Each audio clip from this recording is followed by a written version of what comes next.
السلام علیکم۔ کراچی میں انتہائی عجیب و غریب واقعہ، باغ کورنگی پل پر ڈاکوؤں کا راج، شہریوں سے کھلے عام لوٹ مار، علاقہ مکینوں میں خوف و ہراس پھیل گیا۔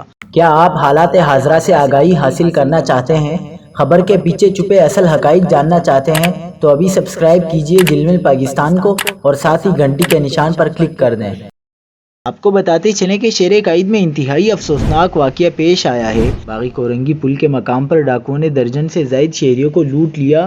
شہری نے دعویٰ کیا کہ پولیس کی موجودگی میں ملزمان نے ڈکیتی کی واردات انجام دی۔ ملزمان نے واردات کے دوران شہریوں کو تشدد کا نشانہ بھی بنایا۔ باغ کورنگی پل پر ڈکیتی کی وارداتیں روز کا معمول بن گئی ہیں۔ شہری نے مزید بتایا کہ ملزمان ٹولی کی شکل میں پل پر آتے ہیں اور ٹریفک روک کر لوٹ مار کرتے ہیں۔ ملزمان نے شادی کی تقریب سے گھر جانے والی خواتین کو بھی واردات کا نشانہ بنایا۔